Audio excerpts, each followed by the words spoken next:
Hello, lovers. A happy and a blessed year 2026 to you all. And welcome back to the Joilicious Podcast, where growth is honest and healing is allowed. I remain your host, Mrs. Joy Igochukwu. As we know that the year is still unfolding and is still very fresh, and many of us are busy writing and setting goals, while few are asking themselves real questions for a better year. So, on today's episode, we'll be sharing a real life story for us to learn from. Now, this is not a story about a perfect year, but a real one. So let's get into it. Now, after the exciting shout of Happy New Year in church, with the celebration and prayers for the year, Adana came back home, sat on her bed while scrolling through her phone. Now, she was no longer hopeful or excited about the year, but just tired. So while people were busy posting online, Happy New Year, New Me, and making lots of positive proclamations for the year, Adana just sat there tired, and she felt like she was carrying 5 unfinished years on her chest. Now, Adana was someone that had plans, big ones and clear ones, but life happened and plans failed, relationship ended, money disappeared faster than it came, and along the line, she lost her confidence level. Now, she just sat there and whispered to herself, what do I even plan anymore? Now, this is the truth that many of us do not say out loud. Sometimes the year does not feel hopeful, it feels like pressure. Now, before we continue with the story, I'd like you to ask yourself one question, and that is, what is that thing that you are carrying from the previous year that you are yet to process? Now, back to the story. I don't know, I used to believe or think that planning means control. If only she could plan well enough, then life wouldn't hurt. But life doesn't follow planners, it tests people. She remembered the year she planned perfectly and still lost everything. That was when she learned something powerful, and that is planning is not about predicting the future, but about preparing the person you are becoming. Now, instead of asking, what do I want this year? Adana asked, who do I need to become to handle what is coming? So she took a notepad, not to set new goals or write new ones, but to tell herself the truth. She wrote down 3 lists. First was what drained her the previous year, the second was what grew her, and the third was what she tolerated for too long. While on this, she felt peaceful because honesty feels lighter than pretending. Now, I'd like us to bear this in mind, and that is growth doesn't start with motivation, but with clarity. Now, Dana didn't plan a perfect year, but a livable one. She stopped writing 20 or 100 goals for the year, but chose values that would help her build a better year. Values like peace, courage, consistency, health, and truth.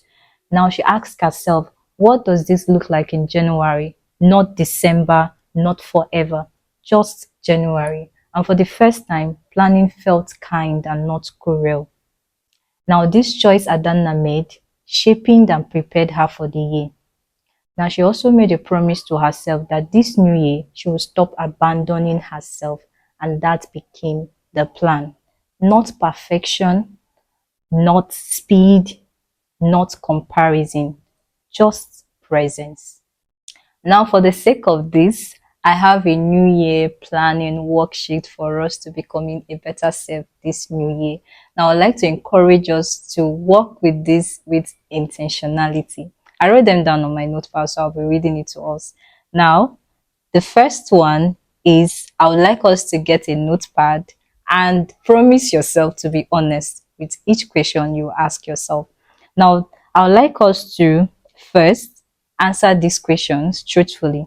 The first is, what trained me the previous year? Now, the second one is, what grew me the last year? And then thirdly, what did I tolerate for too long?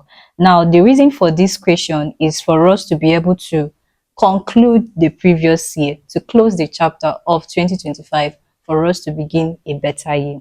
Now, the second exercise on this worksheet is for self-check. This brings about inner alignment. Now, I'd like you to answer this question honestly again. Now, the first one, I'd like you to answer, how did last year change me? The second question you ask yourself is, What did I learn about myself? What is that new thing that you discovered about yourself? Now, the third about this inner alignment is, what version of me must retire this year? As I'm beginning the year 2026, what version of me existed in 2025 that has to end with 2025? That's the question you have to answer honestly. Now, going on this exercise for this worksheet, the third is choosing a direction for the year. Now, you will hear some persons choosing 10 days challenge, 30 days challenge. Now, I would like you to choose a concise day challenge for yourself. But before that, you have to choose values to work with. You know, from the story, Adana chose 5 values that helped her prepare herself and shaping her for the better year. So I would like us to also try this out. Pick goals that you want to work with. Don't make it too bulky. You can go with 1, 2, 3, and at most just make it 5 and work with that for the year. Now, going on the challenge, that will just be our fourth exercise, and that will bring about intentional planning, and that will be realistic and kind.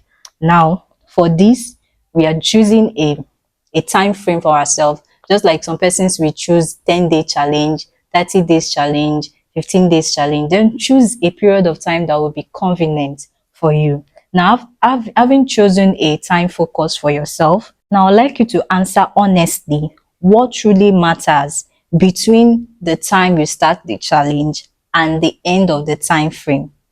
Now, secondly, I would like you to pick at least one habit that you would want to build slowly for the year or for the time frame you've given yourself. Then, lastly, I would like you to choose a habit you would like to let go. Remember, choose a time frame.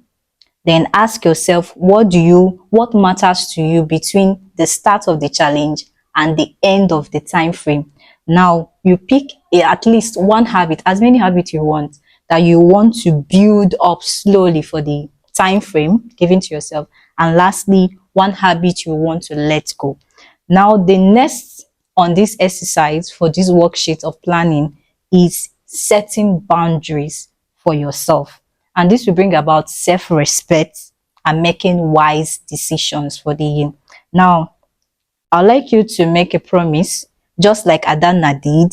You have to promise yourself to stop abandoning yourself in whatever area you thought you abandoned yourself the previously. Now, ask yourself, how do I intend to stop abandoning myself this new year? Now, secondly, set boundaries you must protect. Now, this will help you make and build a better year. I promise you that. Then finally, I would like us to make a joylicious promise to ourselves. Now, this is the Joilicious Podcast, and it will not end until we put in what this podcast is all about, which is becoming and building the best version of ourselves. So, what is this promise that we have to make to ourselves in this regard? Now, the promise is that we have to commit to we have to commit or promise ourselves to becoming our best self this year 2026. I'll say it again. Now, the Joilicious promise we are making to ourselves or making for ourselves this new year is committing or promising to becoming our best self in 2026. Hope you got that. Now, that's it. And before we wrap up, I'll have the last exercise for the year for us, and that is affirmation. Affirmation has a very positive impact in our lives. That's speaking into yourself, saying positive words to yourself. Now, for this, you can choose to write it down in a sticker and paste on your mirror, your dressing mirror, your bedroom, your wardrobe, in your office, anywhere that you can easily go to, and make sure you read this to yourself every day. All right, what is this affirmation? I would like you to say it with me on this episode. Now, say this after me. I am not behind. I am becoming. I choose progress over pressure. I choose alignment over rushing. I am me and I am perfect. Let's say it again. I am not behind. I am becoming. I choose progress over pressure. I choose alignment over rushing. I am me and I am perfect. And we've come to the end of today's talk. Thank you for staying, learning, and choosing to do this with me. As we go through the new year, remember, you don't need a perfect plan. You need an honest one. You don't need to rush. You just need to align. This is the Joilicious Podcast, becoming your best self, one honest moment at a time. Please don't forget to like, subscribe, share, and drop a comment below. Have a delicious year. Love you. Bye.